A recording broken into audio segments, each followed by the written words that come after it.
very much for attending this webinar. I'm Charles Ansell, the Vice President for Research Policy and Advocacy at Complete College America.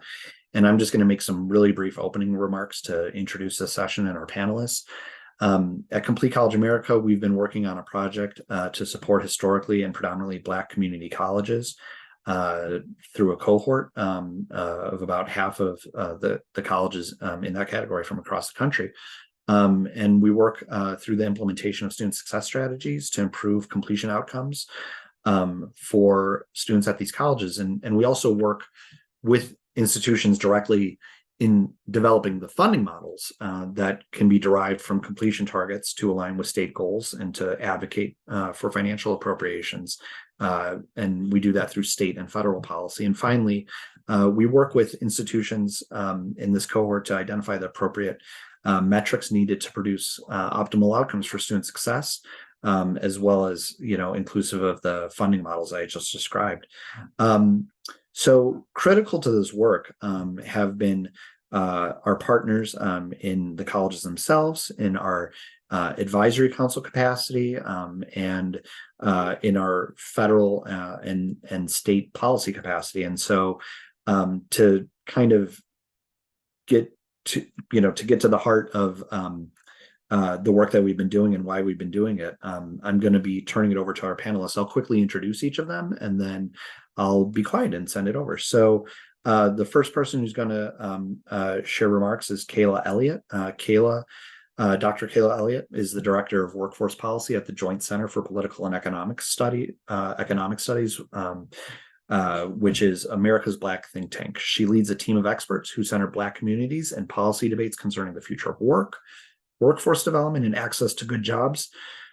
Prior to the Joint Center, CCA was thrilled to be working with Kayla in her capacity as the Director for Higher Education Policy at the Education Trust, and she shared her expertise on outlets from the Washington Post, the Chronicle of Higher Education, and others. After Kayla, Brandon Nichols, he's the Senior Vice President of Academic Affairs at Olive-Harvey College, which has been a lead participant in this project. He is very much grounded in a person-centered and mission-driven approach, taking college completion student success through a civic and equity lens. He's also currently a member of the College of Illinois' Equity Attainment Committee and a supporter of Olive-Harvey's equity plan. And prior to that, he was the City College of Chicago District Director of Accreditation, Assessment, and Educational Development. Chandra Scott, the Executive Director of Alabama Possible and a great partner of CCA through her organization. And her organization is a nonprofit headquartered in Birmingham, Alabama, where 20% of all PBCCs are. And their mission has been always to break down barriers to prosperity in Alabama through advocacy, through education, through collaboration. And prior to joining Alabama Possible, Chandra served as the Director of Strategic Outcomes for the Mobile Area Education Foundation, and she's provided strategic direction and messaging as an advocate for educational equality for 2 decades. And then last but not least is our great federal advocate, legislative correspondent, Kevin Randle, for U.S. House of Representative, Robin Kelly in District 2 in Illinois.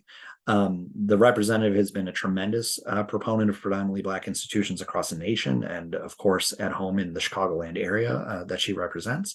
And Kevin's legislative portfolio, in addition to education, higher education, includes arts and humanities and gun violence. And he's a very, I believe, a pretty recent graduate of Howard University. So with that, I would like to go ahead and turn it over to Dr. Elliott.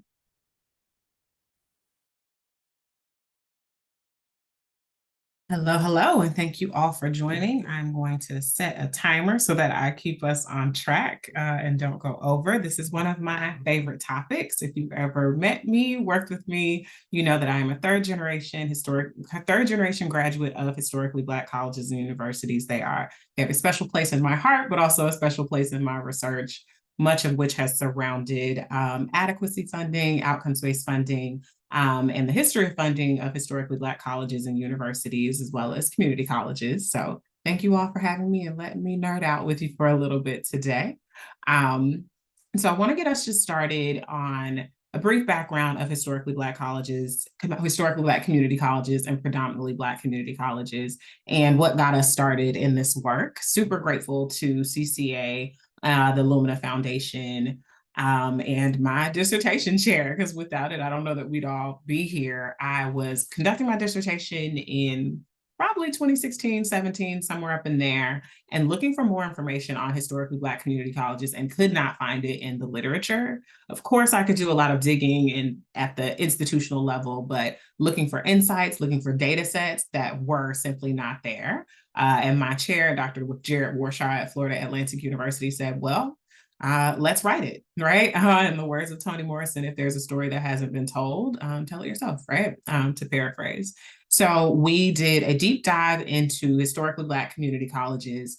And the more I learned, really spurred by the closure, after learning about the closure of the 12 community colleges or junior colleges in the state of Florida, where I am from and where I was in school at the time, and how they'd simply just closed, right? Having lived in Florida most of my life, having family through a third generation Floridian, which is also not very common, had never heard of these institutions that closed after Brown versus Board, and the state of Florida is really outcry against that, to say, well, if you insist that we provide integrated education, we simply will not sustain these institutions, right? And so the more I dug, the more I wanted to know. So we were able to publish an article really looking at a description of historically Black community colleges, which are two-year institution. There are about 12 two-year institutions, community colleges, founded before 1965 with the explicit mission of educating Black Americans like their four-year counterparts, most of which they are almost exclusively in the South, and most of which are in the state of Alabama. And we'll get to hear from someone who's working with them on the ground there later today. So only two were founded before 1900. Most were founded after 1900. 11 are public, one are private, and this is in our data set, which doesn't include all 14 because of the way that data is reported to iPads, which I'll get into later. But most are high transfer, mixed traditional, non-traditional, and career and technical high traditional institutions, meaning they are doing both career and technical education. They are providing associate's degrees, certificates, and the numerous of other both workforce and community courses and access that community colleges provide, for sure. Most are in mid-sized cities, but some in small cities, large cities, and rural as well. So I'll kind of walk through predominantly Black institutions. Historically Black community colleges have a 1964 requirement of you had to have been started before then. Predominantly Black institutions do not have a historical component. They simply have an enrollment component. So they have to have at least 1,000 undergraduate students, and at least 50% of those students who are low income or first generation degree seeking undergraduates in enrollment. And they have to have low FTE expenditures and enroll at least 40% African-American students. So at least 1,000 students, at least 40% of whom are African-American, and to have 50% who are low income. And so most predominantly Black institutions are two-year institutions, and most of those institutions are Pell. Most of the students at those institutions are Pell Grant recipients, making up more than half of all undergraduates enrolled at these institutions. And so one thing to note about PBIs, if you're looking at other minority serving institutions, they do not have as many requirements. So Hispanic serving institutions, ANAPZs, Native Hawaiian serving institutions, many of which they certainly have enrollment requirements for populations, and they have financial need requirements, but I do think PBIs have a bit more to justify, for sure, specifically the 40%.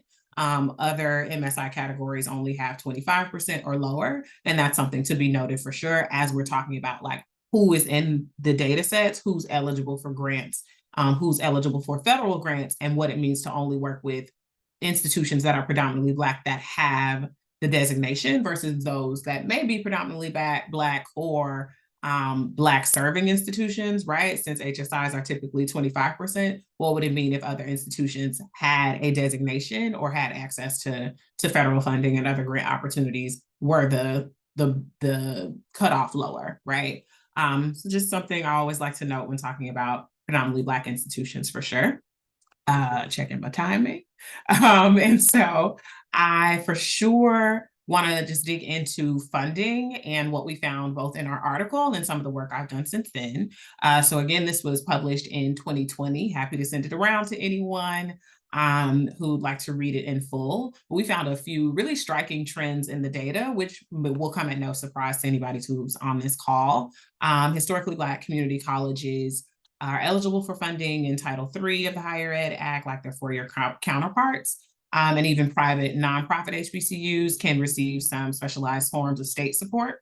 But the average amount of federal appropriations, contracts, and grants per degree and certificate seeking student decreased from 1995 to 2015 in constant dollars, so holding for inflation, from $3,904 to $2,245, a 43% drop. And that is over a 20-year period, which I don't have to explain just how crucial that is in a time when we know for a fact that it is evident and it is unavoidable that the majority of jobs that allow a living wage, that allow access to healthcare and other benefits require some form of post-secondary degree. So for state investment and federal investment to have decreased 43% when we know that students need that access and those institutions need funds to support those students is not congruent with having a prepared workforce, right? So that was federal data.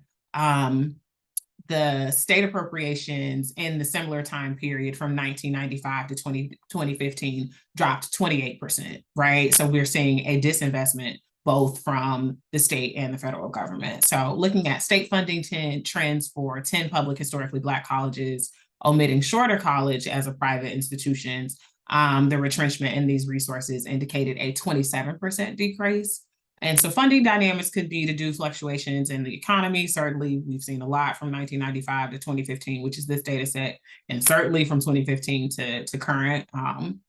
But even if they could give any fiscal year increase of their funding to it, those potential increases may not keep pace with inflation and the increases in enrollment and size and capacity at the institution. So certainly something we need to continue to look for.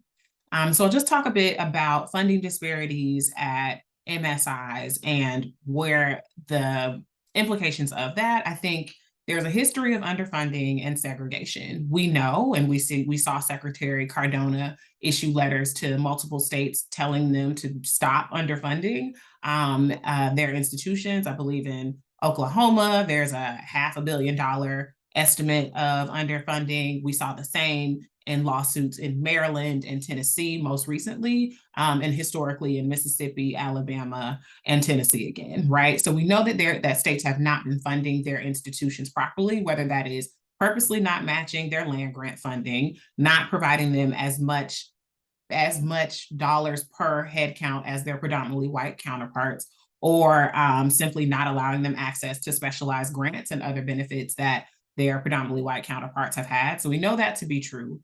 And so that has already set a lot of these institutions at a disadvantage. But there's also the politics of lobbying, gerrymandering, representation, and awareness that go into community college funding for sure, because so much of this is dependent on the state level and the local level. And so without the same representation as their four-year counterparts, because we're talking institutions that are both historically or predominantly Black, typically in historically and predominantly Black communities, but also two-year institutions, the state spending and federal spending, but also the access to state leadership and those decision makers is diminished as well. Race absolutely has a lot to do with this. So access to private wealth and generational wealth. The mission, we know amongst these institutions, whether it's a mission-based institution like a historically Black community college that is committed to serving Black folks, or predominantly Black institutions and community colleges that attract these students but serve them well, we know that they prioritize affordability. and that the size of many of community colleges, it can be pretty small if they're in rural areas. And so I'll leave you all with a few considerations for advancing equity for community colleges, specifically predominantly Black and historically Black community colleges. When thinking about equity in funding formulas and funding approaches, we have to ask ourselves, particularly now, as even the word equity is under attack, are we being explicit about race? Are we acknowledging the historic underfunding and trying to ameliorate that? Are we being inclusive of race, explicit about race, and are we willing to do that? But is it giving colleges credit for that enrollment and giving them the resources necessary to actually support those students? We know that Black students are successful when they have the supports necessary, right? As many of them are first-generation college students, low-income students, the same types of supports, whether that is academic advising, career advising, other supports that we know require staffing, require spacing, require scheduling, require institutional resources. We know that that's what it takes for them to be successful. So are we providing, is the state providing that? And how are state and federal partnerships working to do that as well? And so I think I would always advocate for, one, centering equity and making it mandatory, being clear about race for institutions that are Black, have been designated Black, and are serving Black students, and giving additional weights in any types of funding formulas. But also really now, I think one thing I've said is incentivizing institutions to invest in Black students, incentivizing states to invest in Black students, but also disincentivizing those students from disincentivizing anyone from encouraging institutions not to continue to educate Black folks, right? So I think for example, in Mississippi, in their state case, Fortis versus Mississippi many years ago, one of the requirements of tapping into the settlement funding was increasing the enrollment of non-Black students, right? When this institution does well serving Black students, when this institution is one of the few places that Black institutions can get into, it is an insult and a shame to say that I'm not going to give you the funding to educate those students until you enroll others, right? So just a number of things, and happy to answer more and provide any more specifics that I can. And I just wanted to kind of build on what Kayla mentioned. Kayla brought up a lot of great and real topics. And just to reintroduce myself, my name is Brandon Nichols, and I serve as the Senior Vice President of Academic Affairs at Olive-Harvey College, one of the city colleges of Chicago. And our institution itself actually is named after two veterans, Milton Olive and Carmel Harvey, are both Chicagoans, veterans that died in the Vietnam War. But Milton Olive really represents also a reflection of our community. Where we're located, we're situated on the southeast side of Chicago, and our demographic is pretty much roughly, I would say, between around 65 to 70% African American, in which our population of our students reflect also the population of Chicago, where it's situated on the southeast side of town. We provide resources for college credit, adult basic education, and we also have resources as far as alternative high school for students between the age of 16 to 21, along with a daycare center from the ages of 2 to 5. And when you think about the idea of a community school, really the community college represents that one-stop shop. And this relates to the equity. When we think about equity, I think we really need to look beyond race. Race and ethnic group means, of course, exactly what it is, but within that ethnic group, how are we being equitable in our resources that are being provided, or the divestment that Kayla just mentioned about our population that we serve. So this really came up, I would say, prior to COVID, about 2018, that we actually wanted to do a full-fledged assessment on really understanding on how we could better serve our students. So we had, of course, conducted an internal capacity survey on equity, on how people felt about equity. One of the things we realized that we did not have an equity statement. We talk about equity, but how are we able to affirm what equity means if we don't have a definition on how ourselves as a college are able to define equity? So this was part of a project that we were able to develop a statement of equity statement for the college that gave impact, that received input from our students, from the faculty, from our administrators, community partners, and industry partners. We then took that information as well with being able to use, I believe it was Temple University, in which they had the Real College Survey. We use this tool to be able to better understand what are the true needs of our students, even though we understand that this is about education and serving our community. But what exactly can we pinpoint that are the deficits that we need to better support our students? Kayla mentioned this earlier with just the basic insecurities, the basic need insecurities that many of our ethnic groups struggle with, specifically African Americans.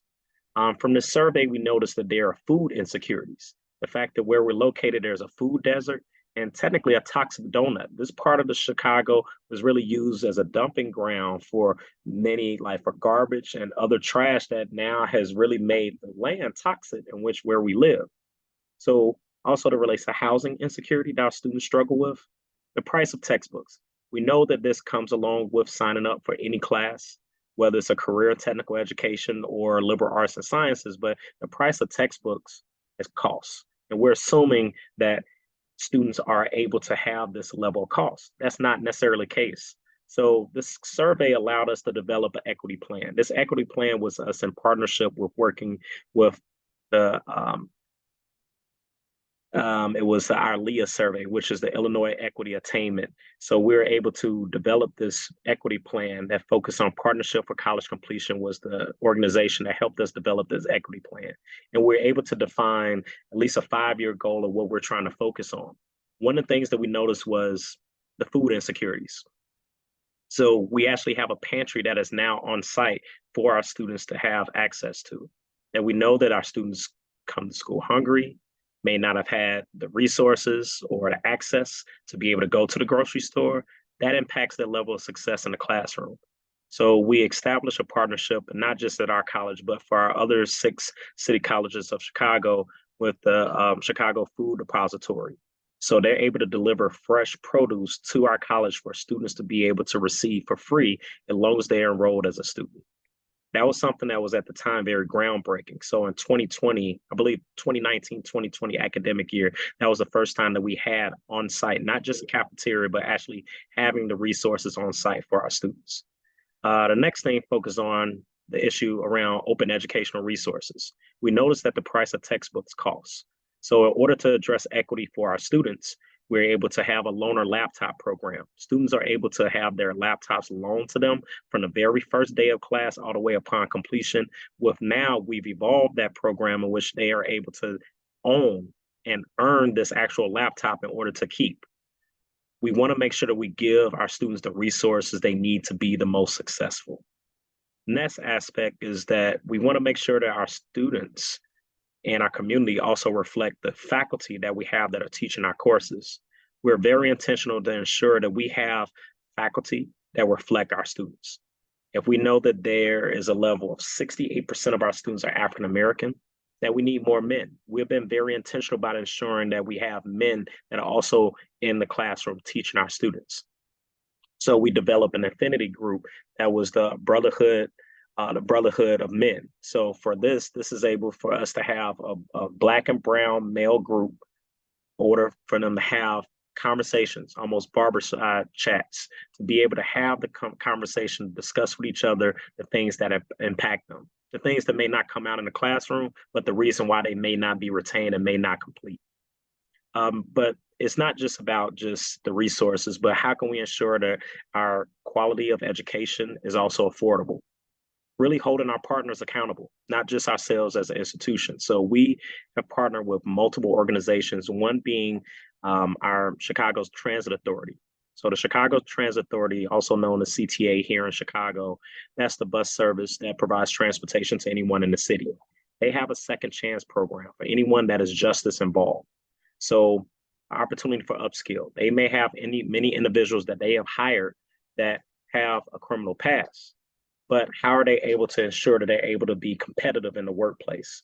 So we have a partnership with CTA for them to actually send students to our college in order to receive an upskill to earn a commercial license permit to be able to have opportunity to not just work on the bus as a bus servicer, but also that gives them the opportunity to potentially become a bus operator, to operate a bus as a bus driver. So they are sent to our college in order to earn this basic certificate. They're able to test, and this allows them to earn a more equitable wage and opportunity for growth within the organization. The next aspect that focuses on equity regarding curriculum, programming, and partnership, in the state of Illinois, there was the House Bill 1438, which is the Cannabis Regulation and Tax Cut Act. Part of this bill is not just about cannabis and the legalization of it, but it was grounded in the work of equity. Every dispensary organization have to be able to give back to Black and Brown communities or any marginalized group in order to support their business. So part of this, that we partner with many of these dispensary organizations in order to ensure how we're able to have curriculum that aligns with the House bill. So we have created not just a basic certificate in dispensary operations, but we now have a full curriculum pathway that is cannabis studies in order for someone to work in retail in cannabis, or if they want to continue and transfer to a four-year university as a specialization, because this is also focuses on the science, because essentially we're talking about a plant. Part of this curriculum that we built relates to cannabis in the law, equity, institutional racism, in which we have make sure that the curriculum reflects equity and the hardships that many Black individuals have been impacted based on the war on drugs. So because we're making this impact with this new curriculum and the crime that we see here in Chicago, we work with the city of Chicago in order to develop further support of violence prevention.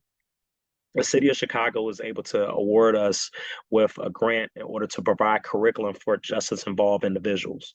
For anyone that has been impacted based on the war on drugs is able to attend our college to earn a basic certificate or degree in cannabis studies, but along with wraparound support services. We mentioned earlier about the basic need insecurities that many of our students struggle with. Our students are provided with legal counsel through Cabrini Green Legal Aid in order to work on expungements or just overall legal support services that we have here on site through, I believe it's called the Village Community Project. So we have 2 vendors that are here on site in order to provide legal services. With this group that we have for violence prevention, they also receive stipends. They receive monthly stipends as they complete the program with wraparound support services for case management support, for anything that relates to their mental wellness and their overall well-being. And also they have career services, because it's not just about earning a certificate or a degree, it's about preparing them for the workplace. They are granted opportunities of work-based learning in between their classes, whether it's at the completion of the certificate or over the summer, in which they're able to work at different urban agriculture farms in order to learn the work-based learning opportunity to deal with understanding the plant. So of course we can't grow cannabis on site, but we have hemp and other adjacent plants to give them the touch, the plant touch and experience. We've seen that these students that are provided with wraparound support services actually tend to have a higher GPA than our overall population. But again, this reflects a little bit of what Kayla mentioned. If you're able to provide these wraparound supports to our Black students of career services support, case management support, stipends, not just to incentivize, but to ensure that they're able to have access to and from childcare support and just a sense of community. That's the part that community college represents. It's not just the students that's in the building, but it's a reflection of the community. It's one thing that we realized through this Real College survey. We conducted an environmental scan in this area of Chicago, which is the southeast side of Chicago. The median salary that or the earnings for folks in this area is approximately about $20,000 a year. So is that a livable wage? No, but what can we do as a college to make sure that we have curriculum that is of quality and is able to allow students to enter the workforce or to have the success to transfer to a 4-year institution? The last 2 aspects I want to talk about before I hand it off to the rest of the panel through the state of Illinois. So state allocated not just our dollars through enrollment and tuition costs, but the Black Caucus here in Illinois has also been helpful with us being able to be awarded with a Workforce Equity Initiative grant. This Workforce Equity Initiative grant really focused on impoverished areas within the city of Chicago for them to receive a stipend tuition scholarships in order to go into a pandemic-proof career. But we think about cybersecurity, software development, cannabis studies in the cannabis industry, auto tech, forklift, commercial driver's license. Regardless of this global pandemic, those industries were still at work. So how can we be responsive to the current needs of our students? We have commercial driving license that's here. And we notice that many individuals that may have been just as involved are looking to start the second chapter of their life. We have now been able to expand resources of providing commercial driver's training for Class A, which is a course of transport, Class B, which we related to the Chicago Transit Authority, or any passenger, which would be the school bus, and also Class C, which may be similar to someone looking for box trucks to go into their own entrepreneurship path. We have been able to see that we're able to provide the educational quality for our students in order to directly go into the workforce, but it's been due to us providing these wraparound supports and reaching beyond just the school itself, leveraging our city, leveraging our private industry partners, and leveraging our community partners of sending us your students, and we will send you back a quality employee. But really this relates to the demographic that we serve, which is a 68% African-American. We also have an emerging Hispanic serving population as well. So I just wanted to just close with just understanding that equity really means so many different things beyond race, but how can we be able to kind of really peel back the layers of dealing with equity based on the insecurities and basic needs that our students may have that may be the future of our workforce? Thank you. Well, I have to say, both Kayla and Brandon have set me up very well on to begin the discussion of what's happening and playing out in Alabama. Once again, I'm Chandra Scott, the Executive Director of Alabama Possible. We are a statewide nonprofit organization. We have been trusted to really lead the work and convene what we like to now call our Great Eight, which are 8 of the historically Black and predominantly Black community colleges in our state. Now, one thing I want to start with is that Alabama is the 6th poorest state in the nation. So when you think about that statistic alone, you already know we're dealing with a vast amount of those who are living in poverty. And when you look at our data, about a little over 25% of those are African Americans within our state that are living below the poverty line. And so that begins to give us a challenge when our governor has given us a goal of having 500,000 credentialed Alabamians by 2025. And one way we know we have to do that is by making sure that we have pathways available for those to get the credentials they need to get the jobs, for upward mobility. And I have to say, one thing that we were really shocked about is how there was this lack of network support for our 8 historically Black and predominantly Black community colleges. And so one of the things that, and Kayla kind of touched on this in her presentation, is just a lack of awareness that these institutions, one, exist, and really the impact they have on their communities and their states, especially when you're thinking about economics. So within Alabama, we do have 8, which is, makes up quite a vast in our community college system. They represent 33% just within our state alone, but they're serving over 52% of the African-American population. So for them to not have the network and the resources needed really puts them at a disadvantage. And so in our partnership with these 8 institutions, which we have now, lovingly named the Great 8, the first thing that we did realize is just this lack of awareness and lack of research that exists in the literature that Kayla talked about that was non-existent around these institutions. And so we have spent the last few months actually creating case studies around these institutions. We right now have 2 that have been completed and in the final phases of editing that we will be releasing that will now feed into this space of research and literature on these institutions and the importance that they really have in not only in the higher ed space, but also around economy and how it impacts the states in which they reside. And so one thing I would just want people to walk away with on that awareness piece, like it is up to us to tell the story. We have to make sure these institutions are known to be in existence, to make sure that the impact that they're having in their states and their community is well known. because that is the one way that we make sure that the lack of the things that they're not having is also told into the story. But if you first don't know that they exist, it's hard to talk about what they don't have. And so we have to make sure that story is first being told.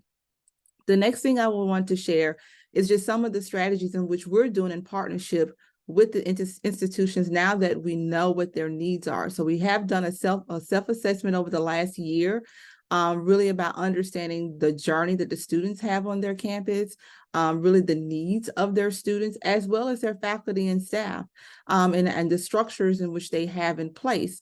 And I have to say, one thing that kept with no surprise to those who are on this call, on this meeting, that the biggest thing was the financial barriers that students face. Students come from all walks of life onto their campus. And one of the things that they all have in common was just the barrier to financial access and resources, which we now like to call under-resourced students, not low-income students, because there are so many layers to being under-resourced. There's only one layer to be in lower income. So one thing is about the changing the narrative and the language and how we describe the students. And so we call them under-resourced. And we want to make sure that not only if they have access to whatever the wraparound supports that Kayla and Brandon have already mentioned, having those things in place and that they're funded. But we have to make sure the business and industry are investing in those things, because they are the benefactors of these individuals that leave these campuses. And so we have to make sure that they understand their role in the process as well. Especially in Alabama, when you look at the economic impact of our community colleges, I mean, you're talking about, a little over $6 billion of impact that they have in the economy in our state. So we have to make sure that the business industry is returning that investment into them. So one way that we realized that there was a huge gap for students at these campuses was when we looked at their population of students in which they're serving. And there's a vast majority of them that were what we call some college no degree. So these are adult learners who may have started years ago. Life happened. And they didn't finish that credential, that degree, and now they yearn to come back and finish. But I don't know what your state looks like, but in Alabama, there is no fund source to support adult learners who want to continue their education. And so our organization partnered with our Alabama Commission of Higher Ed to lead an advocacy campaign, which we, in a red state, we have to be careful with our language. So we've used stranded workforce. We knew that when you talk about education, usually goes on deaf ears, right? But when you talk about the workforce of your state, that gains the interest of your elected officials. And so we wanted them to understand that we have a pipeline that is not being fulfilled. And we want to make sure to put people in that pipeline. We've got to get them the dollars that they need to go back and finish that credential or degree. So we spent this year advocating for this, and I'll be honest, we thought we'll advocate this year and then really push it for next year, but we were able to get it past this session. And so our state, for the first time, will have a what we call re-engage grant program, where those who want to go back to community college can gain access to $1,500 a term if they fit the profile of being a some college no degree adult.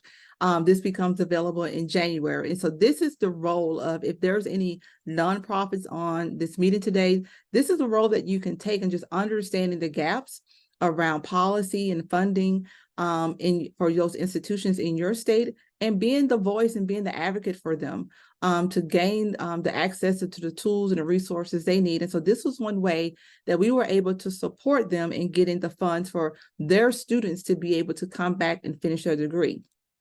Now, of course, it does not stop there. I mean, you got to have multiple strategies, right, to support these institutions. Funding is just one way. And another is just one thing that I don't know if many of you are touched on this in your states, is just around transcript withholding. We've seen things come out recently around that, but it really impacts the Black community a lot. And so we want to make sure these students do not have this as another barrier to completing that degree. And so we're working strongly with our business and industry. And so this one, we know, being in a red state, talking about debt forgiveness is really a long shot. And so you really have to think of getting real kind of strategic and innovative about how do you still garner support to end the practice of transcript withholding when we know for a fact it impacts the students for being able to gain that upward mobility with that credential or the degree that they so need. And so one way we're doing that is getting the business and industry to create a fund base that institutions can pull on when they have students who show up on their roster that are trying to come back and re-enroll, and they meet all the criteria and then they realize, oh, they can't come back. Transcript is being withheld because of funding, institutional debt that are left behind. Well, this is a way that business and industry can invest into those institutions because, again, stranded workforce. These individuals want to come back. They want to finish. They want to get into the workforce.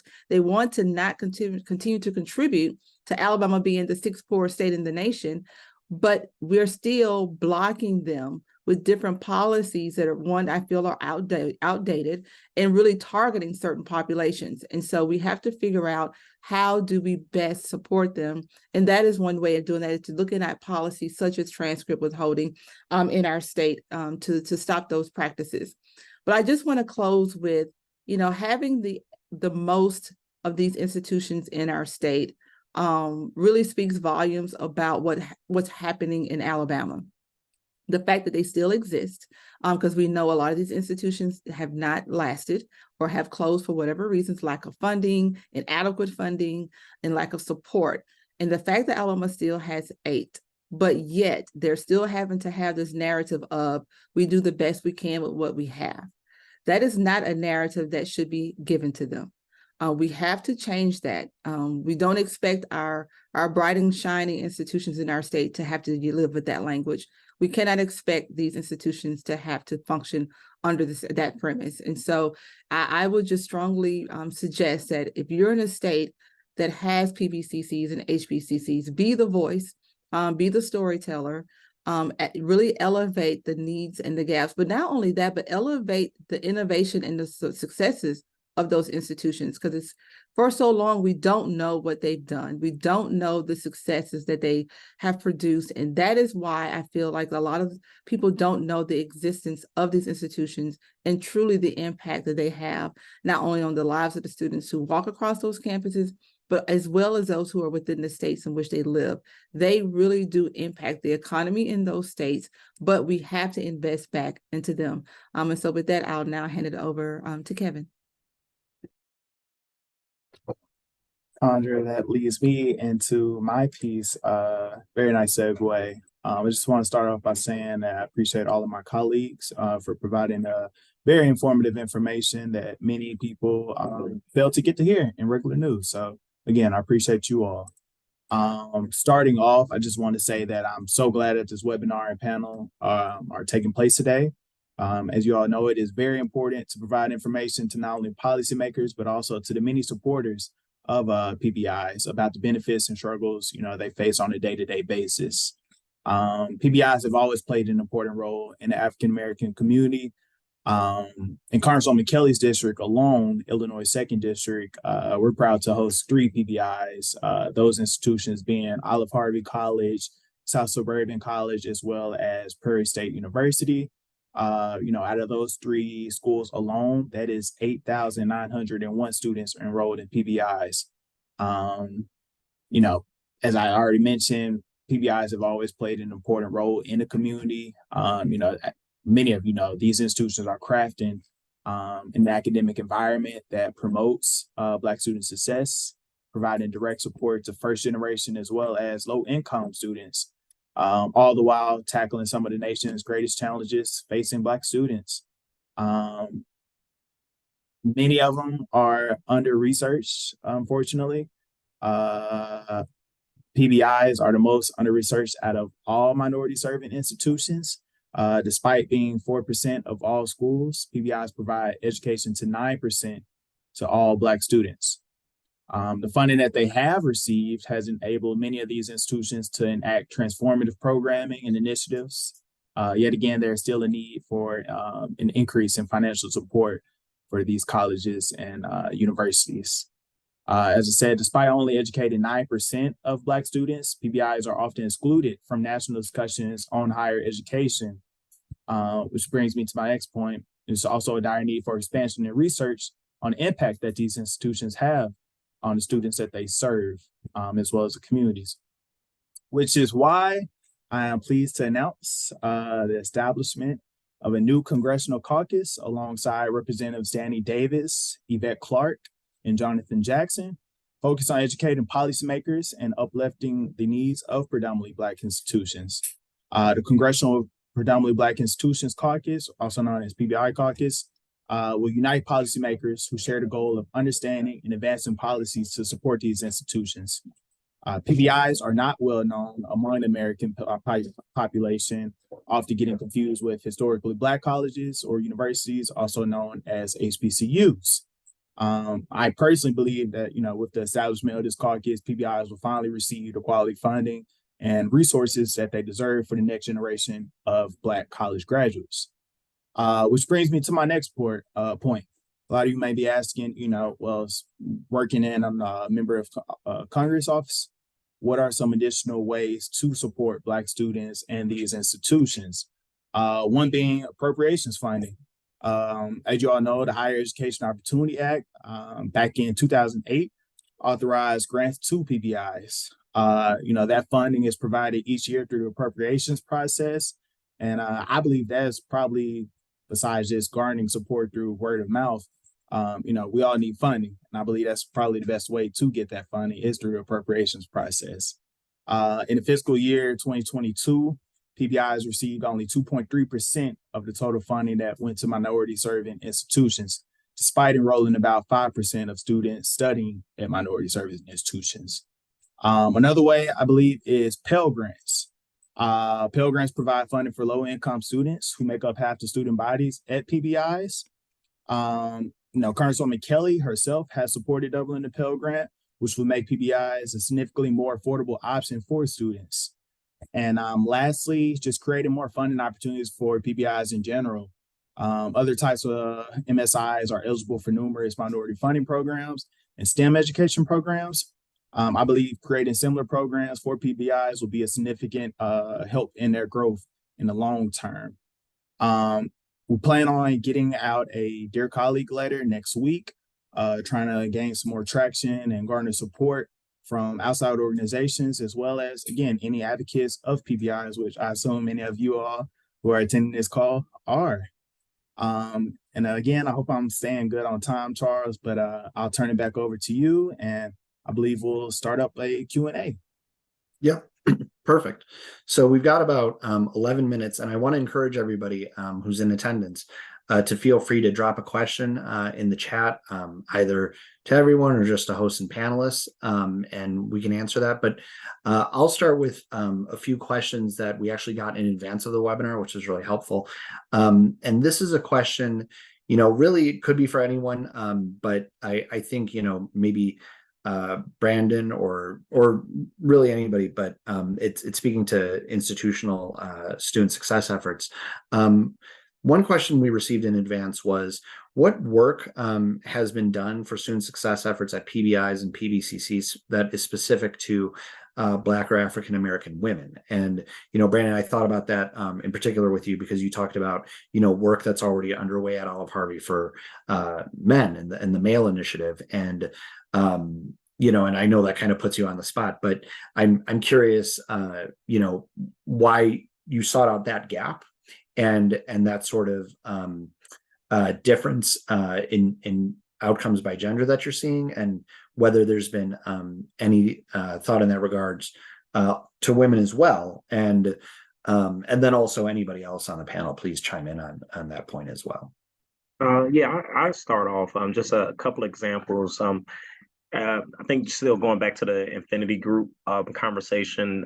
Currently, we have a local chapter of the American Association of Women in Community Colleges. And this local chapter is both kind of for student membership and also employee membership as well. So this is an opportunity for women to have the conversations and discussions amongst women.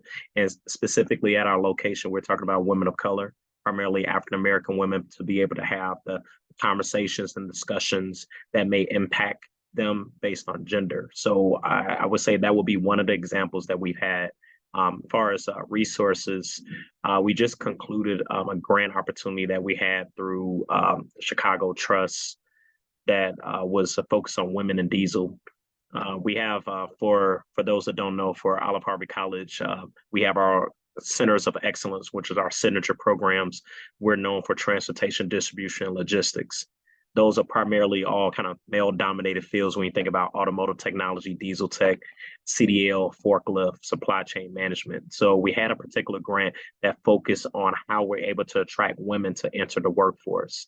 So this was, again, another wraparound support opportunity where it had different focus groups just for women, opportunities of guest speakers, tuition stipends, wraparound supports, different co-curricular learning opportunities outside of the classroom. That we noticed that we did receive traction of really leveraging our CDL program. And if you think about CDL, if you don't want to continue to drive a truck, how can you learn to work on a truck? Because we're still talking about the same heavy duty engine. So we provided talks, scholarships, and stipends for individuals looking to transition from CDL into learning how to do diesel repair and technology, and earning industry certificates along the way through one of our vendors to be able to have these industry certs. So that was an example of just how we've been able to do this from more of an affinity group of ensuring that we have support for women at the college, but also from the aspect of educational pathways. Excellent. Anybody else on this point? I mean, is this something that, came up in your research, Kayla, or, Chandra in Alabama? And, fine if not. I don't mean to put you too much on the spot, but you're panelists. So. Do you want to go ahead? Oh, no. Yeah, go ahead. Okay. No, I would just say, I think Brandon made a good point, right? And in your question, you made the point as well. It's like many of the times the affinity groups, support groups for men of color were put together because they identified a need, whether that was retention, completion, et cetera. And so it really was targeting, as we've already said, what limited funds there were to the students who needed it the most. I think that's the disparity in terms of specified programs that I've seen. I worked on a similar one when I was in my doc program for sure. And so I think there's always questions about why resources for one and not the other. One, there is a limited pool, and two, they tend to target where there's the most need. But I would also say the place that I'm not seeing enough people have enough conversation around Black women is around student debt. Black women for sure are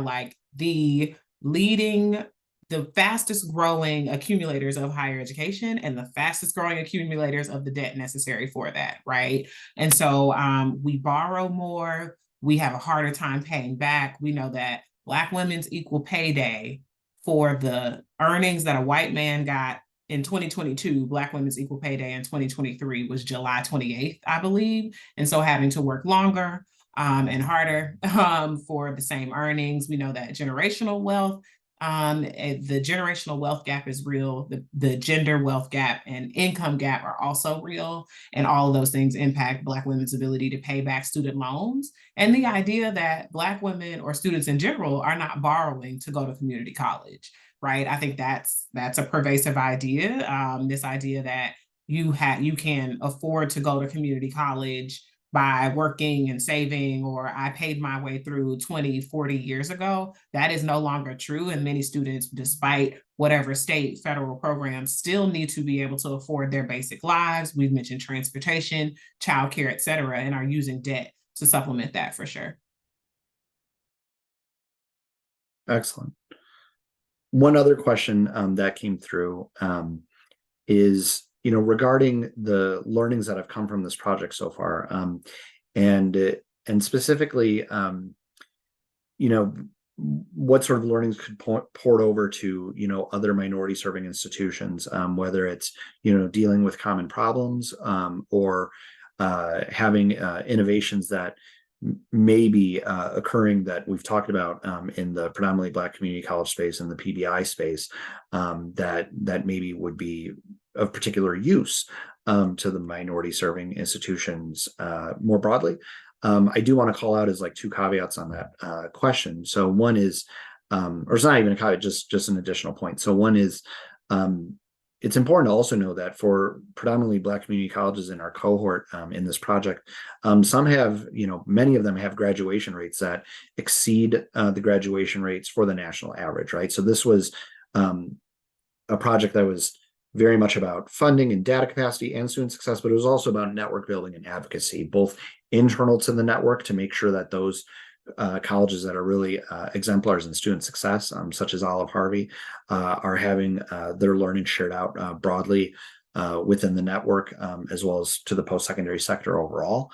And then second, that success comes at the sort of numbers that that Kevin shared and that Kayla shared, where that's it's high efficiency given the relative lack of appropriations compared to PWIs and even to other minority serving institutions. So given that high level of efficiency that folks in this panel are either advocating for at an advocacy organization or in federal policy, or are working directly with, as Brandon is at Olive-Harvey.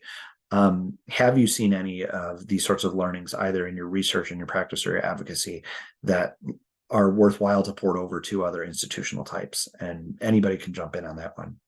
I know that was a mouthful of a question, but basically, what else? What are the learnings here that are applicable to other minority serving institutions?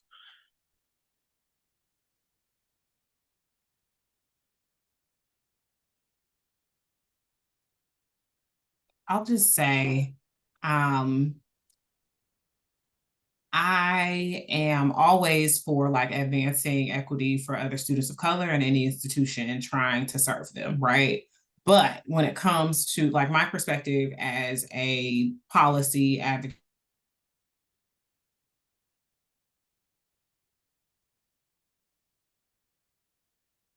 I think we might have lost Kayla for a second.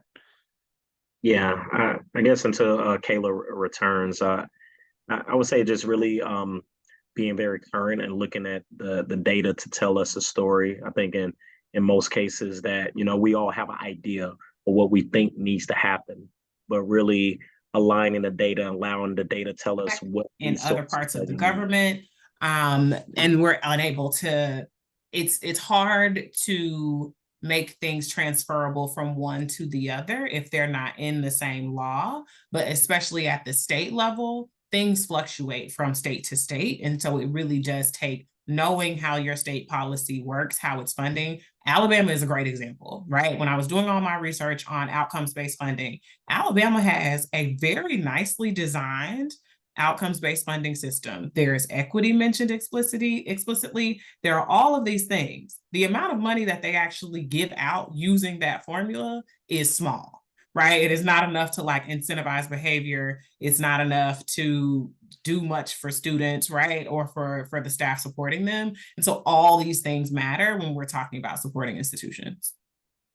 Excellent. And Brandon, I want to give you a chance to wrap up your thought as well. Yeah, I think the data allows us to help tell the story on what resources that we need. I would say just from my vantage point is really ensuring partnerships are key with being able to ensure that we have quality education, but for our career pathways that we have employment partners that are transformational and not transactional. I think in most cases that we look at our employment partners, like how can we create this as a partnership? We have students that are completing a certificate or a credential in order to enter the field.